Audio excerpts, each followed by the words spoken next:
বিশ্ব ব্যাংকের একটা প্রতিবেদন দেখলাম, যেখানে বাংলাদেশের হায়ার সেকেন্ডারি সার্টিফিকেট পাসের যে মজ্জাটাকে যারা উন্নত দেশ, যারা ডেভেলপ কান্ট্রি, তাদের দেশের সপ্তম কিংবা অষ্টম শ্রেণীর পাসের সাথে প্যারালাল হিসেবে বিবেচিত করছেন। অর্থাৎ আমাদের দেশের ইন্টারমিডিয়েট পাস আর সেই দেশের উন্নত দেশের সপ্তম কিংবা অষ্টম শ্রেণীর পাসের মর্যাদা নাকি একই। বিষয়টা আসলে কিছু ক্ষেত্রে গ্রহণযোগ্য বলে বিবেচিত হয়। কারণ হলো, আমাদের দেশের যে শিক্ষা ব্যবস্থা, সেই শিক্ষা ব্যবস্থার মধ্যে অনেক কিছু সীমাবদ্ধতা আমরা লক্ষ্য করি।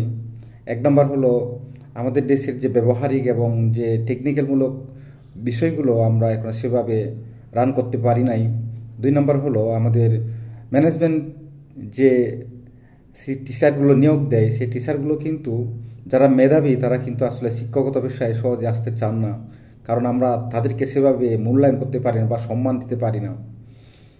তিন নম্বর হলো, আমাদের যে কাঠামোগত যে প্রতিষ্ঠানগুলো, সেগুলো কিন্তু এখনও সেভাবে আমরা প্রাতিষ্ঠানিকভাবে উন্নত দেশের মতো রান করতে পারিনি।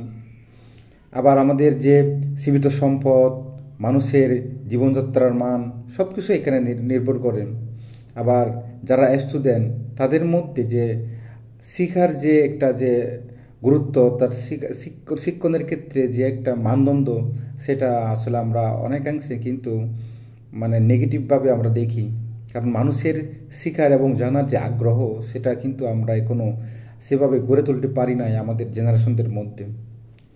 এজন্য কিছু কিছু শিক্ষাবিদ এবং আন্তর্জাতিক যারা শিক্ষাবিদ এবং প্রতিষ্ঠান পরিচালনা করেন, তাদের মধ্যে আমাদের দেশের যে পড়ালেখার মান আসলে উন্নত দেশের সাথে এখনও অনেক ফারাক আছে বলে বিবেচনা করে থাকেন। যেমন Organisation for Economic Cooperation and Development হিসাব মতে যেসব উন্নয়নশীল দেশের পড়ালেখার মান এখনও সেই লেভেলে যেতে পারে নাই, তাদেরকে সাধারণত উন্নত দেশ, অর্থাৎ যারা অনেক কলাকৌশল কিংবা অন্যান্য শিক্ষা দিকে এগিয়ে গেছেন, তাদের দেশের পড়ালেখার সাথে সাধারণত সেকেন্ডারি লেভেল হিসেবে বিবেচনা করে থাকেন। আবার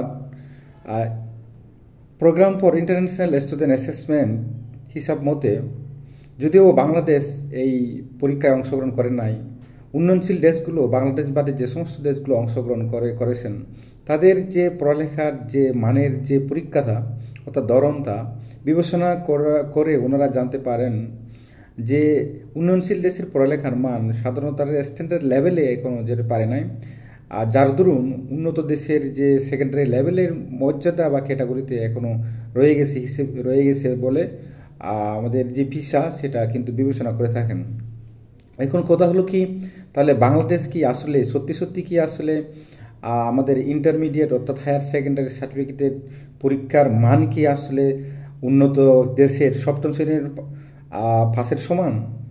আমি বিবেচনা করি এই হিসাবটা আমার মতে একদম নয়। কারণ হলো, বাংলাদেশের অনেক মেধাবী শিক্ষার্থী এবং শিক্ষক আছেন, যারা নিরলসভাবে পরিশ্রম করে যাচ্ছেন এবং পড়াশোনার পাশাপাশি দেশের বাইরেও বিভিন্ন বিজ্ঞান, প্রযুক্তি, বিভিন্ন বড় বড় প্রতিষ্ঠানগুলোতে কিন্তু নিজের মেধা এবং দক্ষতার সাথে কাজ করে যাচ্ছেন। তবে কিছু আমাদের সীমাবদ্ধতা রয়েছে, আর যে সীমাবদ্ধতাগুলো আমাদেরকে ভাবিয়ে তোলে। এক নম্বর হলো যে প্র্যাকটিক্যাল এবং ব্যবহারিক যে টেকনিক্যালগুলো, সেই শিক্ষা কিন্তু আমরা এখনও সেভাবে অর্জন করতে পারিনি। দুই নম্বর হলো, মানুষের যে শিক্ষার প্রতি যে একটা গুরুত্ব, সেই গুরুত্বটা আমরা সেভাবে এখনও সকল শ্রেণীর মানুষের কাছে একদম হাই লেভেলে কিন্তু নিতে পারি নাই। যদিও বা আমাদের ম্যানেজমেন্ট পলিসিতে যারা আছেন, তারা কিন্তু চেষ্টা করে যাচ্ছেন আমাদের শিক্ষা ব্যবস্থা আরও অনেক অ্যাডভান্স করার জন্য। এজন্য সীমিত সম্পদকে কাজে লাগিয়ে আরও সুন্দরভাবে আমাদের পলিসি মেকারে আরও সিদ্ধান্ত উন্নত করতে হবে।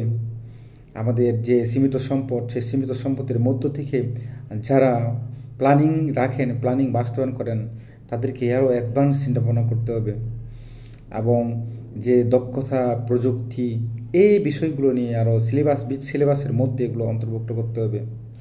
মানুষের যে যে আগ্রহ বা ইন্টেনশন, সে আগ্রহ যাতে পড়ালেখা শেষ করার মধ্য দিয়ে এর যে প্রতিফল অর্থাৎ পাই সেটা কিন্তু আমাদেরকে অবশ্যই সৃষ্টি করে দিতে হবে। তাহলে পরে মানুষ নিজের বা স্বইচ্ছায় পড়ালেখাকে আরও অনেক গুরুত্ব দিয়ে নিজে এনকারেজ করবে। এই বিষয়গুলো যদি আমরা বিবেচনায় নিই তাহলে দেশের যে শিক্ষা ব্যবস্থাটা অনেকাংশে কিন্তু পরিবর্তন হবে বলে আশা করা যায়।